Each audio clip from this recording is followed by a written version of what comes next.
شاید تمہیں گھمنڈ ہو کہ تمہاری پشت پر امریکہ ہے، شاید تمہیں گھمنڈ ہو کہ عالمی قوت کو اپنے کٹ پتلی چاہیے اور ہم نے کٹ پتلی حکومت بنا لی ہے۔ میں واضح کر دینا چاہتا ہوں کہ جن پر تمہیں گھمنڈ ہے پرسوں افغانستان سے دم دبا کر بھاگا ہے۔ اگر افغان قوم ان کو بھگا سکتی ہے اپنی سرزمین سے تو پاکستانی قوم بھی ان کو اپنی سرزمین سے بھگا سکے گی۔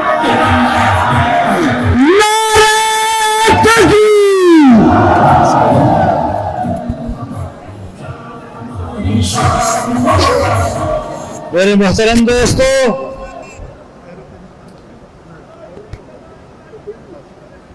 اس ملک کو بنانے میں آپ کا کوئی کردار نہیں ہے، ہاں اس ملک کو توڑنے میں تمہارا کردار ہو سکتا ہے۔ تاریخ کو ٹھیک کرانا چاہتا ہوں۔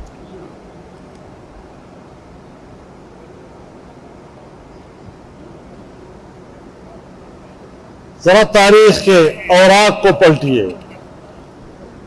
اور ان اجتماعات کو روایتی اجتماع مت سمجھیے۔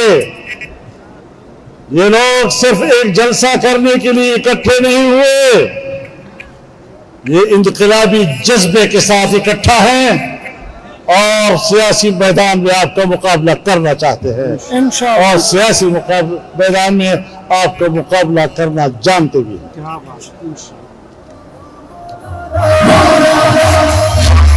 حالات کو وہاں تک مت لے جاؤ کہ جہاں تم بھی واپس نہ آ سکو اور ہم بھی واپس نہ آ سکو۔ یہ ملک ہمارا ہے، یہ ملک ووٹ کا ملک ہے، یہ ملک بوٹ کا ملک نہیں ہے۔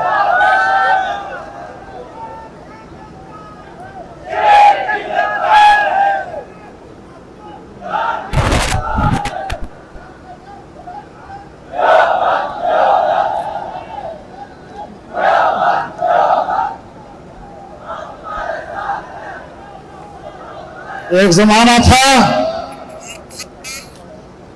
جنرل مشرف پاکستان کے ڈکٹیٹر تھے۔ ایک دفعہ مجھے کہنے لگے کہ مولانا صاحب مان جاؤ نا، امریکہ آقا ہے، ہم ان کے غلام ہیں نا۔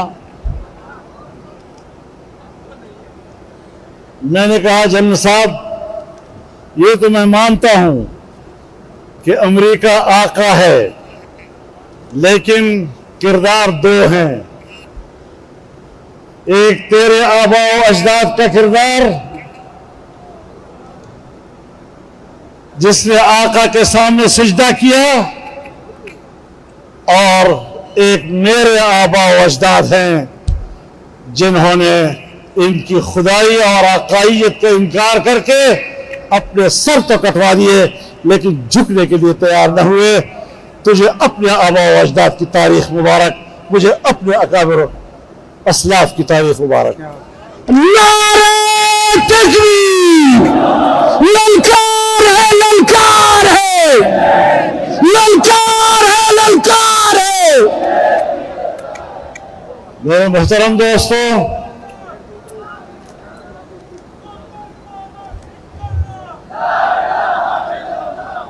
انگریز سے آزادی حاصل ہی ہوئی، انگریز سے آزادی تم نے حاصل نہیں کی۔ جس آزادی پر تم اترا رہے ہو یہ تمہاری عیاشیوں کے نتیجے میں نہیں ملی، یہ انگریزوں کی غلامی میں نہیں ملی۔ 150 سال سے زیادہ عرصہ میرے اکابر و اسلاف کا خون بہتا رہا، ان کے سر کٹتے رہے، وہ سولیاں چڑھتے رہے، تب تمہیں آج کا دن انجام میں ملا ہے اور نتیجے میں ملا ہے، ورنہ تم نے تو ہمیں غلام بنا رکھا ہے۔ سو اگر ہم 100 سال انگریز سے لڑ سکتے ہیں تو انگریز کے بچونگڑوں سے بھی لڑ سکتے ہیں. واہ مولانا واہ واہ خیر واہ. بس ایک آپ کو تھوڑا سا حوصلے کی ضرورت ہوگی, ہمت نہیں ہارنی. پارلیمنٹ کی طرف مت دیکھو کہ وہاں کتنے لوگ بیٹھے ہیں اور کتنے نہیں. اس میدان میں دیکھو کون بیٹھا ہے اور کتنے بیٹھے ہیں. واہ واہ بہت خوب. بہت خوب. میرے محترم دوستو, جو ملک ہم نے لا الہ الا اللہ کی بنیاد پر حاصل کیا, یہی ایک ہی قوت ہے پاکستان میں جو لا الہ الا اللہ کے سامنے رکاوٹ ہے, جس نے 75 سال میں اس ملک کو اسلامی ملک بنانے میں سیاستدانوں کے کردار کا راستہ روکا ہے, جنہوں نے صرف اسی لیے اپنی مرضی کے پارلیمنٹ بنائے ہیں اور اپنی مرضی کے لوگوں سے پارلیمنٹ کو بھر دیتے ہیں کہ ان کو قرآن و سنت سے کوئی دلچسپی ہی نہیں.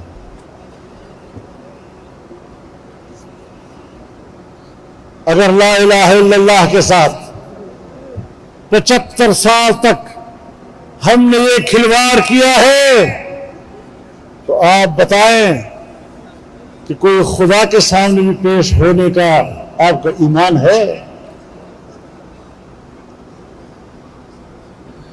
تم نے اسلام سے غداری کی. آج بھی سپریم کورٹ میں یہی مقدمہ چل رہا ہے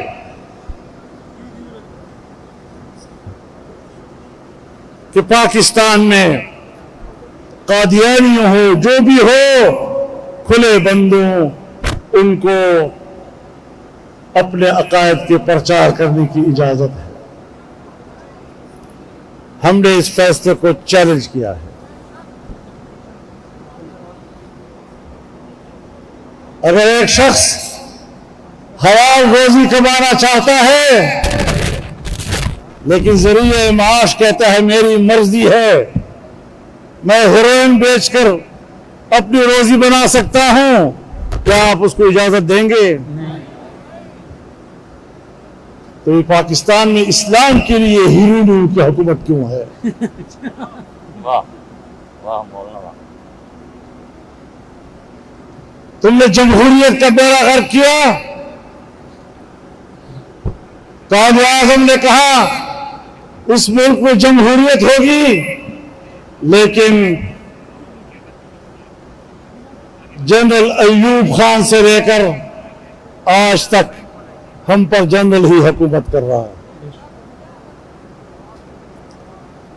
جمہوریت کا جنازہ نکال دیا ہے. جہاں جمہوریت نام کی کوئی چیز نہیں, اور میں تجربہ رکھتا ہوں پارلیمنٹ کا, کیا قانون سازی پارلیمنٹ کے ارکان مرضی سے کر سکتے ہیں؟ کیا تمہاری اجازت کے بغیر کوئی ایک قانون سازی ہو سکتی ہے؟ پارلیمنٹ کو غلام بنا رکھا ہے تم نے. معیشت کا حال دیکھ لو, 75 سال سے ہماری معیشت گرتی چلی جا رہی ہے.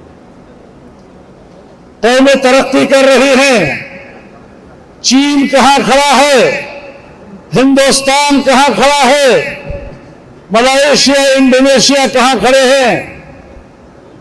2 سال ہوئے امریکیوں سے آزادی کے بعد, افغانستان بھی آپ سے معاشی لحاظ سے آگے ہے, اور ہم گرتے جا رہے ہیں.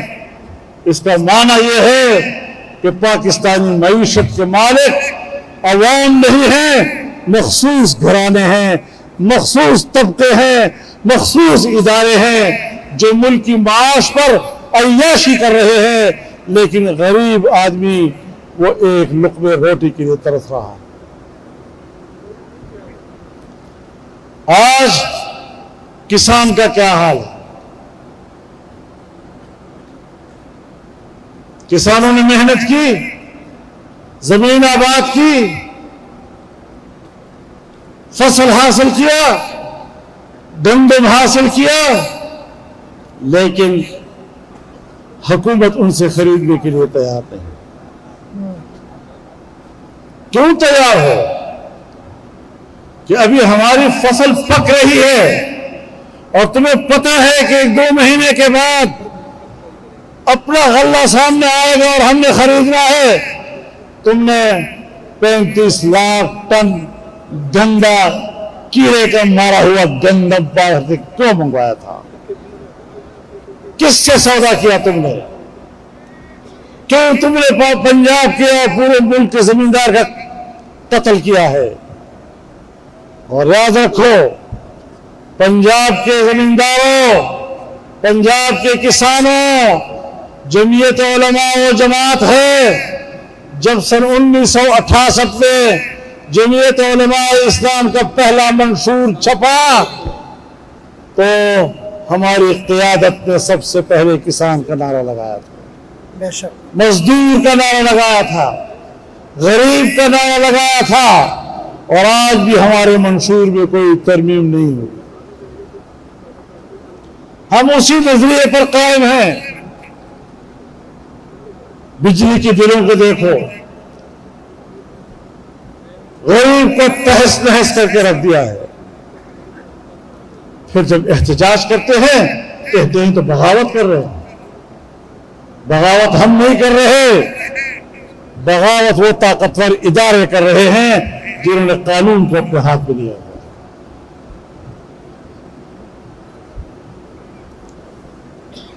کسی زمانے میں سکندر مرزا نے، وہ ایک جنرل تھا، اپنے ہی سن 1957 کے آئین کو کچرا کہا تھا، اپنے ہی آئین کو کہا یہ کیا کچرا ہے۔ پھر جنرل ضیاء الحق صاحب آئے اور انہوں نے کہا یہ کیا آئین ہے، 2 ورقے ہیں ادھر پھینک دو۔ پھر مشرف آیا، اس نے آئین میں ناجائز ترامیم کرنے کی کوشش کی، لیکن میرے محترم دوستو، ہمارا ہدف واضح ہے کہ ہم عوام کو ان کا حق واپس دلائیں گے، بے شک، انشاءاللہ۔ لیکن یاد رکھو اپنے حق کے لیے خود لڑنا ہوگا، اور ہم ان طاقتور قوتوں کو بتا دینا چاہتے ہیں کہ اپنا حق تم سے بھیک مانگ کر نہیں لینا، تم سے جنگ لڑ کر حاصل کرنا ہے۔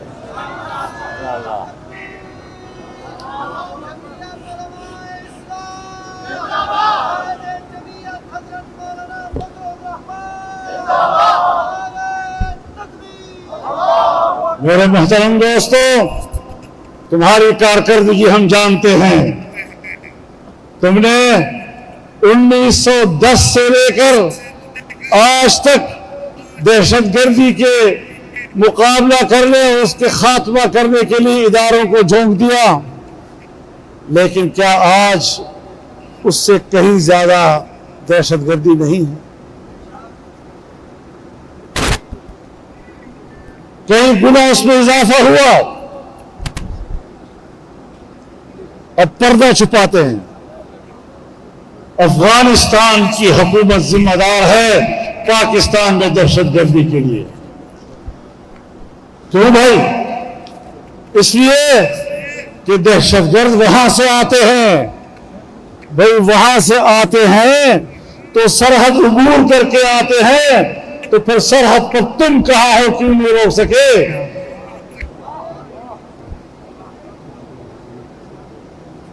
اور پھر میں بتانا چاہتا ہوں،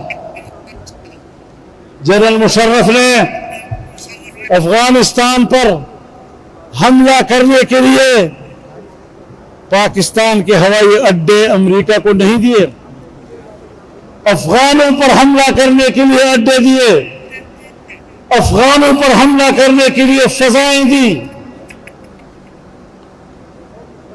کبھی انہوں نے آپ سے شکایت کی کہ آپ کی ایئرپورٹوں سے اور آپ کے فضاؤں سے جہاز اڑ کر ہم پر حملہ کیوں کرتے ہیں؟ انہوں نے تو آپ سے جہازوں کی شکایت نہیں کی، انہوں نے تو آپ سے بمباری کی شکایت نہیں کی۔ 20 سال تک تم نے ہزاروں لوگوں کو اپنی بمباریوں سے تباہ کیا، کمال کو تباہ و برباد کر دیا۔ تمہیں احساس ہے اس بات کا کہ سرحدات کے اوپر جو لوگ رہتے ہیں وہ پاکستانی ہیں، اور پاکستانی اپنے ملک کے اداروں سے نفرت کرتے ہیں، اپنے ملک کے اداروں کے خلاف لڑنا چاہتے ہیں۔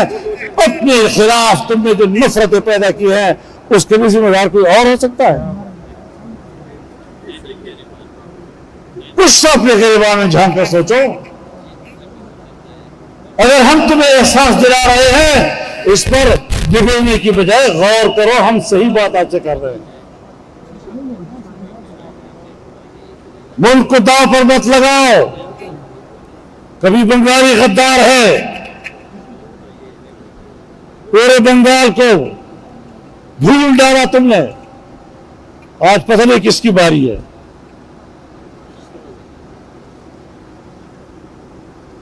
کس کو سزا ملے گی؟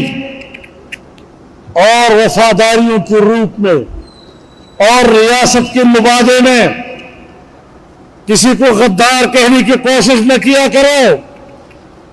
جو بھی ہوگا اس کے ذمہ دار خود تم ریاستی ادارے ہو۔ ذرا اپنے کردار پر بھی نظر رکھو۔ دفاع ہو سکتا ہے، دفاعی قوت ہماری اچھی ہے، لیکن وہ دفاع کرتی نہیں ہے، وہ سیاست کرتی ہے۔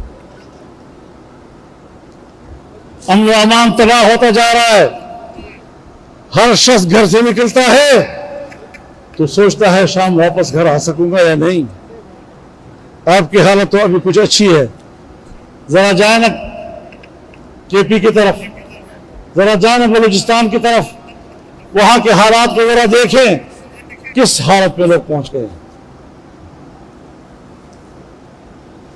کم از کم خیبر پختونخوا کو میں جانتا ہوں، وہاں تو تمہارا رٹ ہی ختم ہو چکا ہے، اور بات کرتے ہو کہ ہم حکمران ہیں۔ ملک کو ٹھیک کرنا ہے، یکجہتی پیدا کرنی ہے، آئین پہ عمل کرو، اسلامی نظام لانا ہوگا، ورنہ آئین کا تقاضا پورا نہیں ہوگا۔ آئین کے تحت دیے ہوئے جمہوریت کو ملک میں لانا ہوگا، ورنہ آئین کا تقاضا پورا نہیں ہوگا۔ آئین کے مطابق لوگوں کو انسانی حق دینے ہوں گے، ورنہ آئین کا تقاضا پورا نہیں ہوگا۔ لوگوں کی معاشی ضرورتوں کو پورا کرنا ہوگا، ورنہ آئین کا تقاضا پورا نہیں ہوگا۔ اور یاد رکھو، آئین پاکستان پورے ملک کے تمام قومیتوں اور ہر فرد کے درمیان ایک میثاق ملی کی حیثیت رکھتا ہے۔ اگر یہ میثاق ختم ہو گیا تو پھر ملک کو ایک نہیں رکھا جا سکے گا۔ تم طاقت کے ذریعے ملک کو ایک نہیں رکھ سکو گے۔ آج بھی آپ کے پنجاب سے بھی شکایتیں آ رہی ہیں، کوئی ادارہ بنایا ہوا ہے سی ڈی ڈی کا، 4 شیڈول میں علماء کو ڈالتے ہیں۔ 4 شیڈول تھانے کے اندر کے بدماشوں کے خلاف بنا تھا۔ اس بدماش کا تصویر تھانے میں لٹکتی تھی، وہ تھانے سے باہر جاتا تھا تو تھانے کو آگاہ کر کے جاتا تھا۔ آج اس بدماش کا قانون شرفاء طبقے علماء کرام کے خلاف استعمال ہو رہا ہے۔ علماء نے قیام امن میں تیرا ساتھ دیا ہے، یہ گناہ کیا ہے۔ میرے مدرسے نے آپ کو سپورٹ کیا ہے، وہ آئین کے ساتھ کھڑا ہے، قانون کے ساتھ کھڑا ہے، ملک کے ساتھ کھڑا ہے، کیا یہی گناہ ہے اس کا؟ لیکن یاد رکھو، 4 شیڈول ہمارا راستہ نہیں ہے۔ کچھ دن پہلے ہمارے ایک ضلع کے ذمہ دار کے خلاف اس بات پر FIR درج ہوا کہ وہ مظفر گڑھ کی عوامی اسمبلی کے لیے لوگوں کو دعوت دے رہا ہے، اور تمہیں ایک جمعیت علماء کے کارکن کے خلاف FIR درج کر کے لوگوں کا راہ سے روک لیا ہے؟ نہیں اور کرو، یہ جذبہ بڑھتا جائے گا، انشاءاللہ یہ جذبہ اب رکے گا نہیں، انشاءاللہ یہ سفر آگے بڑھنا ہے۔ اور میرے محترم دوستو، ہم نے اعلان کیا ہے کہ 7 ستمبر 2024 کو عقیدہ ختم نبوت کے تحفظ کی ترمیم منظور ہوئی تھی، قادیانیوں کو غیر مسلم اقلیت قرار دیا گیا تھا، اب اس کے 25 سال پورے ہو رہے ہیں، 50 سال پورے ہو رہے ہیں،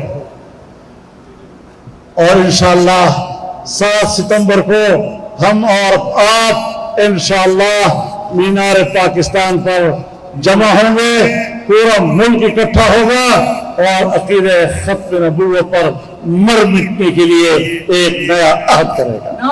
نعرہ تکبیر، تاجدار ختم نبوت۔ بھائی اس انداز میں نعرے کا جواب دے کہ قائد ملت اسلامیہ کو جنوبی پنجاب کے ان جانبازوں کے جذبات کا اندازہ ہو جائے۔ اب میں دیکھتا ہوں کہ اس جون کی گرمی میں اپنے جذبات کی شدت کے ساتھ یہاں آنے والے یہ جانباز اپنے قائد کو کیسے جواب دیتے ہیں۔ نعرہ تکبیر، نعرہ تکبیر، تاج و تخت ختم نبوت، تاج و تخت ختم نبوت۔ اب ایمان نہیں، اب ایمان نہیں، نعرہ تکبیر۔ میرے محترم دوستو، ہم نے جو اعلان کیا تھا کہ 50 سالہ گولڈن جوبلی منائی جائے گی، اب میں اس میں ایک اضافہ کرتا ہوں، انشاءاللہ 7 ستمبر 2024 کو لاہور کے مینار پاکستان پر یوم الفتح منایا جائے گا۔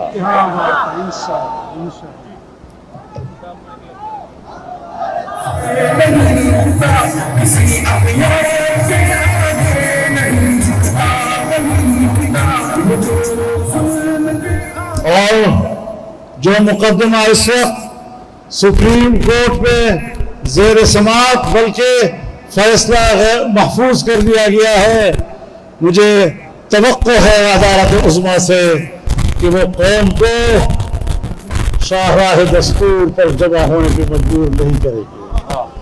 بے شک امت کا عقیدہ ہے اور امت کے عقیدے کو تحفظ دینا ہے، اس کی ذمہ داری عدالت پر بھی ہے، حکومت پر بھی ہے، اداروں پر بھی ہے اور ہماری جماعتوں پر بھی۔ میرے محترم دوستو، آج ضرورت پوری امت مسلمہ کی یکجہتی کی ہے۔ آج غزہ میں کیا ظلم کے مناظر نظر آ رہے ہیں۔ غزہ اور اس فلسطینی علاقے میں گزشتہ 6-7 مہینوں میں 40,000 سے زیادہ مسلمان فلسطینی شہید ہو چکے ہیں۔ اکثریت چھوٹے چھوٹے بچوں کی ہے اور ایک بہت بڑی تعداد ان چھوٹے بچوں کی رہ گئی ہے جسے کل یہ علم نہیں ہوگا کہ ہم کس کے اولاد ہیں۔ اس کا خاندان لٹ چکا اور دنیا اسلام کے حکمران خرگوش کی نیند سوئے ہوئے، خواب غفلت کے خراٹے لے رہے ہیں۔ ایسے وقت میں ایک مسلمان بھائی کو تنہا چھوڑنا، کیا یہ اسلام کی تعلیم ہے؟ نبی علیہ الصلوۃ والسلام فرماتے ہیں، المسلم اخو المسلم لا یسلمہ ولا یظلمہ۔ مسلمان کا بھائی ہے، نہ اس پر خود ظلم کرتا ہے اور نہ کسی کے ظلم کے حوالے کرتا ہے۔ ہم نے آج فلسطینیوں کو صہیونی درندوں اور وحشیوں کے ظلم کے حوالے کر دیا۔ آج رفح کے پناہ گزین کیمپوں پر بمباری ہو رہی ہے، بچے، مائیں، بہنیں، خواتین، بوڑھے جو بے گناہ شہری ہیں ان کا قتل عام ہو رہا ہے، اور انسانی جرائم کے مرتکب ہو رہے ہیں، نسلی جرائم، نسل کشی، جنگی جرائم، جس میں یورپ بھی شامل ہے اور امریکہ بھی شامل ہے۔ لوگ سوالات اٹھاتے تھے، کیا ضرورت تھی کہ حماس نے اسرائیل پر حملہ کر دیا؟ لیکن ٹھیک ہے، قربانیاں تو دی، لیکن آج جہاں اسرائیل کو تسلیم کرنے کا سلسلہ تھم گیا اور کسی مسلمان ملک کو اب جرأت نہیں ہو رہی کہ وہ اسرائیل کو تسلیم کرنے کا سوچے، اب بات آگے بڑھ گئی ہے اور یورپی ممالک اب اسرائیل کو بطور ریاست تسلیم کرنے پر مجبور ہو چکے ہیں،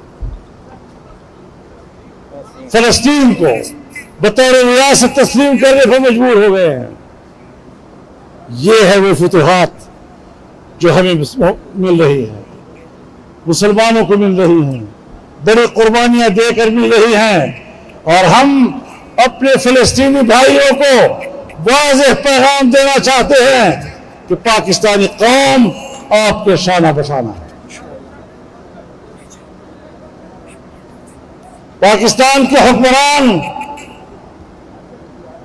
کسی اور طاقت کی طرف دیکھ رہے ہوں گے، لیکن ہم اللہ کی طاقت کی طرف دیکھتے ہیں۔ بے شک ہمیں اس دنیاوی طاقتوں کی کوئی پرواہ نہیں، مسلمانوں کے ساتھ ہیں۔ اور جب امریکی وزیر خارجہ آیا اور اس نے اسرائیل میں اتر کر کہا کہ میں وزیر خارجہ نہیں، میں تو ایک یہودی بن کر آیا ہوں آپ کے پاس، تو ہم نے بھی کہا کہ ہم بھی قطر جائیں گے اور قطر میں حماس کی قیادت کو کہیں گے کہ میں بطور فضل الرحمان کے نہیں آیا، میں پاکستانی قوم کی طرف سے بطور مجاہد آپ کے ساتھ آیا ہوں۔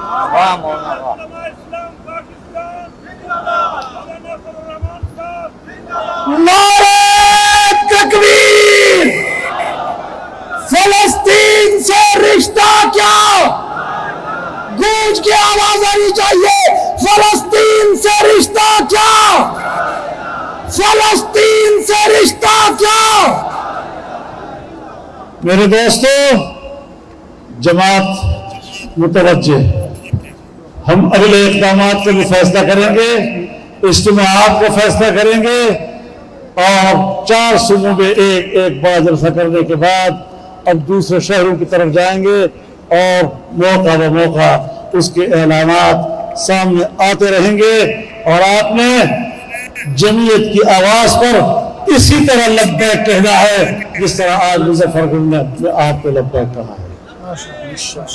اور یہ پرچم نبوی جو آپ کے ہاتھ میں ہے، بلند کر کے عہد کرو کہ ہم اس پرچم کو جھکنے نہیں دیں گے، اور اس پرچم نبوی کا جو ہمارے اوپر قرض ہے انشاءاللہ خون دے کر یہ قرض اٹھائیں گے۔ انشاءاللہ۔ میرے محترم دوستو،